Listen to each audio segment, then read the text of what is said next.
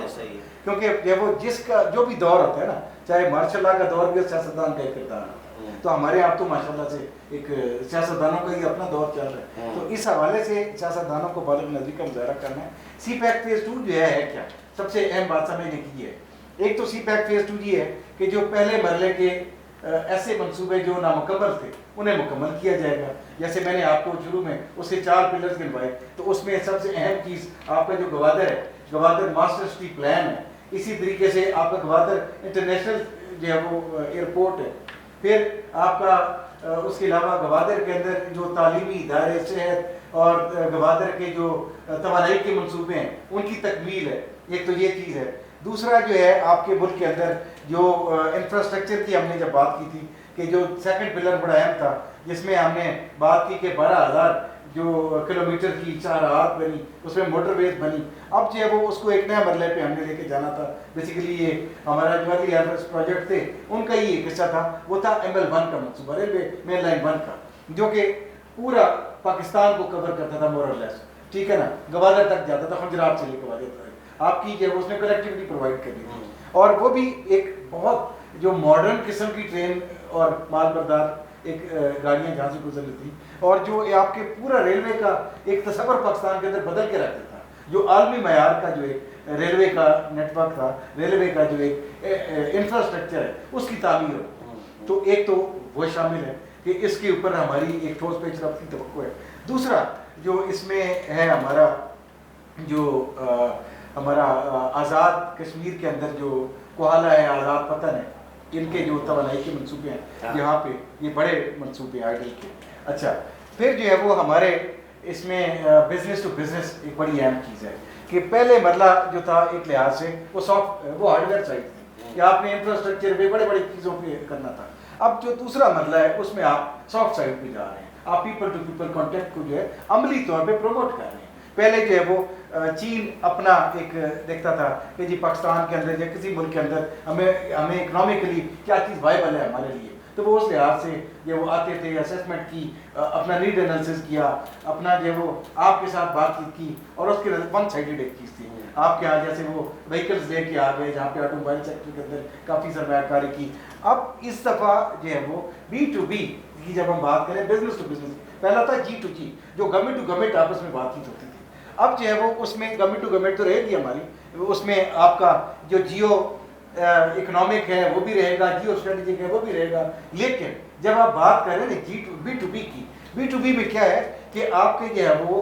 جو تعلیم کے شعبے کے اندر بھی آپ آپس میں ایکسچینج کریں گے, مختلف پروگرام ایکسچینج پروگرامز ہوں گے, آپ کے کلچرل ایکسچینج کے پروگرامز ہوں گے. لیکن سب سے اہم ترین چیز آ گئی 140 بندہ, 140 جو ہے وہ صنعتی اور تجارتی برادری سے تعلق رکھنے والے لوگ خود اپنی پاکٹ سے خرچ کر کے, وزیر اعظم صاحب کے ساتھ ابھی وہ محو سفر ہے وہ لوگ, اور کل 5 تاریخ ہے, کل جو ہے وہ چائنا کے شنجن شہر کے اندر, شنجن پروونس کے اندر ایک بہت بڑی ایک جو ہے وہ بزنس فورم ہونے جا رہا ہے, جس کے اندر چائنا کی تقریباً جو ہے وہ 100 کے قریب بڑی کمپنیاں جو کہ پوری دنیا میں انویسٹمنٹ کرتی ہیں ان کے نمائندے شریک ہیں, اور پاکستان کے 12 اہم ترین جو شعبے ہیں, 12 اہم ترین, جن میں آپ کا آئی ٹی ہے, جس میں آپ کا مائننگ ہے, جس میں آپ کا ایگریکلچر ہے, جس میں آپ کی جو ہے وہ سائنس اینڈ ٹیکنالوجی ہے, اور اس کے علاوہ آپ کی میٹلز ہیں, آپ کی الیکٹرانک وہیکلز ہیں, یہ مختلف 12 شعبوں کے لوگ جو اس سے تعلق رکھنے والے وہ وہاں پہ پہنچے ہوئے ہیں. اور جو میں نے کہا نا اپنے پلے سے خرچہ کر کے جا رہے ہیں, ہوٹل ریزرویشن بھی ان کی ہے, اس سے بڑھ کے اور کیا چیز ہوتی ہے, وہ وزیر اعظم صاحب کے ساتھ اس وقت پہنچے ہوئے ہیں. تو کل ایک بہت بڑی کانفرنس ہے, اور اس دوران ہمارے ان کے ساتھ معاہدے ہوں گے, سرمایہ کاری کے معاہدے ہوں گے. یہ ایسے معاہدے نہیں ہے کہ ہم ادھر اپنا سرمایہ لے کے جا رہے ہیں, وہ لوگ اپنا سرمایہ لے کے کریں. اور اوبیسلی اس کانفرنس کے نتیجے میں ہمیں بڑے ایک جو ہے وہ ایک بڑی سرمایہ کاری کی امید ہے. لیکن پھر وہی سوال رہتا ہے کہ کیا ہم سیاسی لحاظ سے اتنا بڑا جو ایک موقع ہے اسے ویلکم کہنے کے لیے تیار ہیں؟ اگر تو اس کا جواب ہاں میں بالکل بہت بڑا بریک. بالکل نوشین, میں یہی بات پھر سوال کروں گا کہ سیاسی استحکام کے ساتھ آپ سرمایہ کار کو تحفظ بھی فراہم کریں. امن امان کے مسائل بھی ہیں پاکستان میں. ابھی یہ جو ہوا تھا دھاسو والا واقعہ,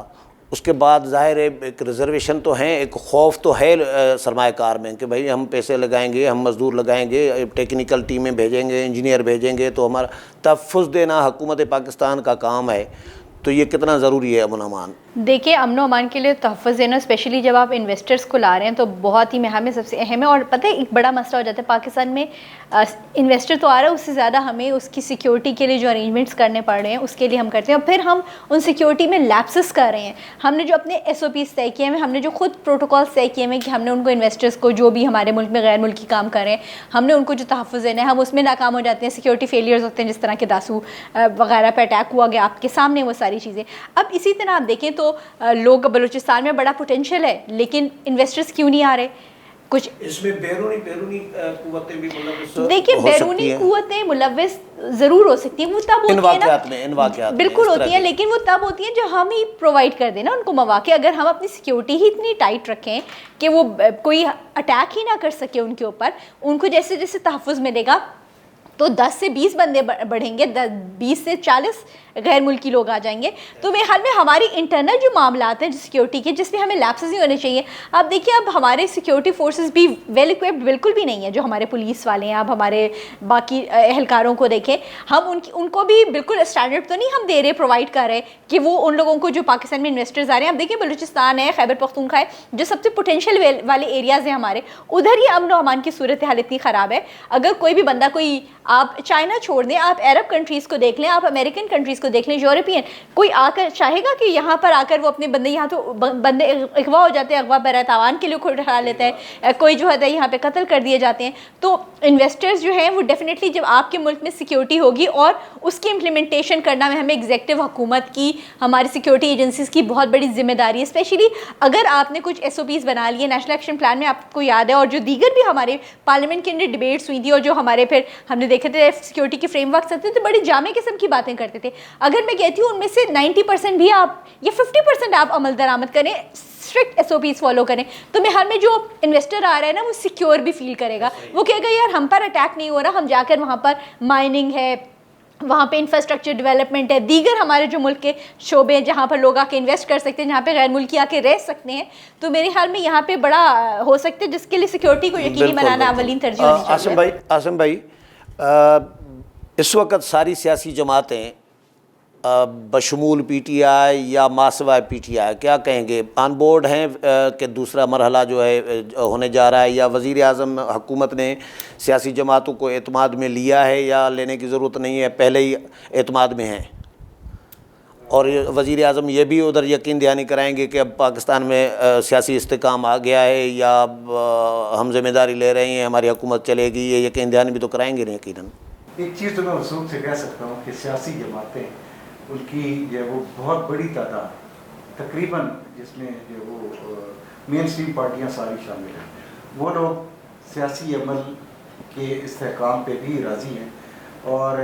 ساتھ ساتھ جو ترقی کا عمل ہے, بالخصوص جو CPEC, کیونکہ آپ دیکھیں آپ نے IMF کے ساتھ بھی بات کی, آپ نے مختلف جو مالیاتی ادارے ہیں ان کے ساتھ بات کی, آپ مختلف ملکوں سے سرمایہ کاری بھی لانے کی بات کر رہے ہیں. تو اس حوالے سے جو ہے وہ میرا خیال ہے سب کا اتفاق ہے کہ ہمیں جہاں سیاسی استحکام پہ توجہ دینی ہے, وہاں سب سے بڑی بات ہے کہ سیکورٹی معاملات کے اوپر بھی ہمیں جو ہے وہ تحفظات دور کرنے ہیں سرمایہ کار کے. اور پھر جو بات ہے کہ ترقی کے عمل کو جاری کرنے کی, میرا نہیں خیال کہ کوئی ملک سے محبت کرنے والی جماعت اس کی مخالف ہو سکتی ہے. باقی ایک میں اہم بات نوشین کے لیے, آپ کے لیے یہ گوش گزار کرنا چاہتا ہوں تمام حاضرین کے, ہمارے ناظرین کے, کہ CPEC کا جو ابھی ایک بڑی پیش رفت ہونی ہے فیز 2 کے اندر, ہمارا باقاعدہ طور پہ سیکیورٹی کوآپریشن بھی اس کے ایجنڈے میں شامل ہے. اور سیکیورٹی کوآپریشن کیا ہے؟ ایک تو جیسے آپ نے کہا کہ پاکستان کی اپنی فورسز جو ہے وہ اس کو حل کرے اس مسئلے کو, اور اپنی جو وہ انٹیلیجنس پڑھائیں. اس کے علاوہ کوئک ایکشن ہونا چاہیے, نیشنل ایکشن پلان بنایا, اس پہ عمل درآمد کریں. لیکن ہم ایک چیز جو ہے وہ یاد رکھیں, ابھی اس میں نوشین نے اشارتاً ایک بات کہی تھی کہ ہمیں جو ہے وہ اپنی سیکیورٹی فورسز کو آراستہ کرنا ہے جدید ہتھیاروں سے. اور جدید ہتھیار کوئی گن نہیں ہے یا کوئی اور چیز نہیں, بلکہ آپ کو سیکیورٹی کے جو خاص طور پہ سرویلنس کے اور لوگوں کی جو انٹروژن ڈیٹیکشن ہے, اس کے لیے جدید وسائل اور ذرائع کی ضرورت ہے, ٹیکنالوجی لے کے آنے کی ضرورت ہے. تو اس پہ ایک انشاءاللہ ٹھوس پیش رفت آپ کو ملے گی, جو کہ نہ صرف CPEC کے جو سرمایہ کار ہیں ان کی پروٹیکشن میں مدد کریں گے ہماری, بلکہ دنیا بھر سے جو بھی سرمایہ کار ہیں گے ان کو بھی ہم تحفظ دینے میں اس کی مدد لے سکیں. یہ دوسرے مرحلے میں کیا کیا اس میں منصوبے ہیں جو نیا آئے گا؟ میں نے کچھ تو آپ کو گنوائے. ایک تو جو ہے وہ شروع ہوگا, یہ دیکھیں منصوبے جیسے ہم نے کہا, ایک تو B2B ہے ہمارا سب سے بڑا جو ایک ہے, اس کا ایک اسپیکٹ ہے. دوسرا جو نامکمل تھے وہ والے میں نے ان کی بات کی. پھر میں نے 3 منصوبوں کا ابھی ذکر کیا. پھر جو ہے وہ ہمارا سیکورٹی کوآپریشن ایک انتہائی اہم ہوگا. اور پھر ہمارا ایگریکلچر کے اندر بہت بڑا ایک تعاون جو ہے وہ اس کی ٹھوس پیش رفت کی توقع ہے. اس میں کیا ہے کہ چائنا جو ہے دنیا کے ان محدود چند ممالک میں سے ہے کہ جس کے ہاں جو ایگری ٹیکنالوجی ہے بہت زیادہ ہے, اس میں وہ ایڈوانس ہے دنیا بھر سے, ٹھیک ہے نا, ایگریکلچر سیکٹر کے اندر. تو ہم جب وہ ٹیکنالوجی ٹرانسفر کی بات کر رہے ہیں کہ اگر ایگریکلچر کے شعبے کے اندر ہم جب وہ ٹیکنالوجی لے کے آنے کی بات کر لیتے ہیں, کامیاب ہو جاتے ہیں اس میں, تو آپ کے پاس نہ صرف جدید ٹیکنالوجی آ جائے گی بلکہ آپ کے پاس پھر اسکل بھی ٹرانسفر ہوگا. اسکل ٹرانسفر ہوگا, آپ کا ہیومن ریسورس جو ہے وہ زیادہ کیپیبل ہو جائے گا اور مختلف شعبوں کے اندر آپ اس کو جو ہے اس کی صلاحیت سے تو آپ کی وزارت سی پیک والی جو وزارت ہے یا منصوبہ بندی, تو وہ کیا کر رہی ہے آج کل اسی پہ؟ سی پیک فیز 2 پہ جتنا کچھ ہے, ہمارے اس وقت 26 جو ڈویژنس ہیں مجموعی طور پہ فیڈرل گورنمنٹ کے, وہ اس پہ کام کر رہے ہیں. ایک تو ہم ان کی کوآرڈینیٹنگ باڈی ہیں, جتنا بھی ان کا جو سینٹرل پوائنٹ ہے وہ ہم لوگ ہیں, وفاقی وزارت منصوبہ بندی اور اس کا جو سی پیک سیکریٹریٹ ہے, ہم انہیں لائن منسٹریز کرتے ہیں. ہم ان کے ساتھ مل کے جو مختلف شعبہ زندگی ہیں, اب یہ 26 ڈویژن بیسیکلی 26 مختلف شعبہ زندگی سے تعلق رکھتے ہیں نا, ان کی نمائندگی کرتے ہیں. تو ایک تو ہم ان کی جو ایک خاص جو ان کی مہارت ہے, خاص شعبہ ہے جس کے وہ علمبردار ہیں, ایک تو اس حوالے سے ہم مختلف منصوبوں پہ کام کر رہے ہیں تاکہ جو ہے وہ جو ہمارے ورکنگ گروپس بنے چائنا کے ساتھ. ورکنگ گروپ کیا ہوتے ہیں؟ ایکسپرٹ لیول پہ جو ہے وہ ادھر سے بھی لوگ نامینیٹڈ ہوتے ہیں, ان کی طرف سے بھی نامینیٹڈ ہوتے ہیں, پھر جو ہماری طرف کے لوگ مختلف قابل عمل منصوبے ادھر بنا کے پیش کرتے ہیں جو کہ چائنا اپنے جو حکومت کو پیش کرتا ہے, پہلے وہ خود اس پہ اطمینان حاصل کرتے ہیں اور پھر جو ہے وہ جب وہاں سے ان کی منظوری ہوتی ہے تو پھر دو طرفہ طور پہ اس کی جو جیسے آپ کسی بھی چیز کی پرائس کے اوپر کاسٹ کے اوپر نیگوشیٹ کرتے ہیں, بالکل وہی ہوتا ہے. تو پھر ہم دیکھتے ہیں کہ فائنینسنگ بورڈز کیا ہوں گے, کہ یہ کوئی جو ہے وہ بی او ٹی ہوگا یا یہ کوئی جو ہے وہ پرائیویٹ پبلک پارٹنرشپ ہوگا یا یہ کوئی سافٹ لون ہوگا یا لانگ ٹرم لون ہوگا یا کیا اس کا فائنینسنگ بورڈ ہوگا, ٹھیک ہے نا, یا جو ہے وہ خالی سرمایہ کاری ہوگی ون سائڈڈ. یہ سب کچھ جو ہے وہ اب آپ نے اس کو ایک تو یہ ہم لوگ کرتے ہیں. دوسرا جو ہے ہمارا سارا فوکس اس وقت جو ہے سی پیک کی فیز 2 کو جلد از جلد تیار کرنے پہ ہے کہ اب تک کا جتنا کچھ ہم لوگ فائنل کر چکے ہیں چائنا کے ساتھ, ان چیزوں کو کم از کم فوری طور پہ وزیر اعظم پاکستان کے دورے کے بعد جن جن چیزوں کے اوپر سائن ہو جاتا ہے ہم فوری طور پہ اس کو رول آؤٹ کرنا سٹارٹ کریں, کیونکہ سرمایہ آئے گا آپ کے ہاں جو ہے وہ پیداواری صلاحیت میں اضافہ ہوگا. آپ کے ہاں جب پیداواری صلاحیت اور پیداواریت میں اضافہ ہوگا تو آپ ایکسپورٹ کرنے کی پوزیشن میں ہوں گے. ہمارا جو سب سے اہم ترین جو اس وقت توجہ کا جو مرکز ہے وہ ہے 5 as frame work. 5 as frame work کیا ہے؟ پہلا ای ہے آپ کا ایکسپورٹ کے اوپر, کہ آپ کے ہاں اس وقت حالت یہ ہے کہ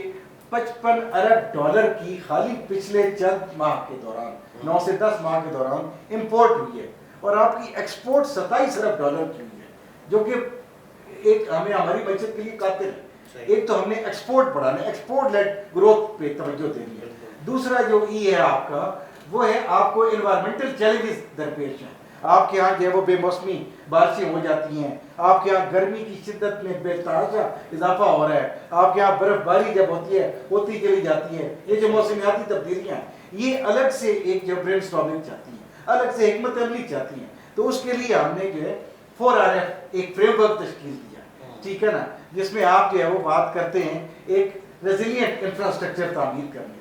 آپ بات کرتے ہیں ریہیبلیٹیشن کی, جو تباہی ہوئی ہے اس سے ریہیبلیٹیٹ آپ کیسے کریں گے, آپ ریکوری کی بات کرتے ہیں, ٹھیک ہے نا. تو آپ جو ہے ایک تو یہ چیز ہے. پھر جو ہے وہ اگلا ہمارا اس میں انوائرمنٹ کے بعد آ جاتا ہے آپ کا ای پاکستان. جب آپ ای پاکستان کی بات کرتے ہیں یعنی کہ پوری معیشت کو ڈیجیٹلائز کرنا ہے, اور آپ کا زندگی کا ہر شعبہ اس کے اندر اگر آپ نے شفافیت لانی ہے تو آپ کو اس کو ڈیجیٹلائز کرنا ہوگا, آپ کو آٹومیٹ کرنا ہوگا. یہ جو کہتے ہیں نا گورننس میں بہتری, کرپشن کا خاتمہ, یہ تب ہوگا جب شفافیت آئے گی. شفافیت اسی صورت میں آ سکتی ہے کہ آپ کا سب کچھ کمپیوٹرائزڈ ہو جائے, آپ جو ہے وہ معیشت کو کمپیوٹرائز کریں. اس کے علاوہ آپ کا جو نظم و نسق ہے, آپ کا ملک چلانے کا نظم و نسق ہے, اس کو بھی آپ ٹرانسپیرنٹ بنائیں. آپ کیا ابھی تک انگریز والا نظام کیا تھا, اور آپ نے جو ہے وہ سارا انسانوں کے اوپر سارا نظام کا دار و مدار ہے, تو قوانین پہ عمل درآمد کرنے کے لیے بھی آپ کو یہی IT اور یہ انفراسٹرکچر مدد دے گا. پھر جو آپ کا چوتھا ای ہے آپ کا, وہ آ جاتا ہے آپ کے اس پہ ایجوکیشن, انرجی کے اوپر. انرجی بھی کیسی کہ آپ کو نہ صرف یہ کہ بجلی پیدا کرنی ہے بلکہ یا توانائی کے مختلف شعبے ان کو جو ہے وہ ایفیشینٹ بنانا ہے, بلکہ وہ سستی ہو.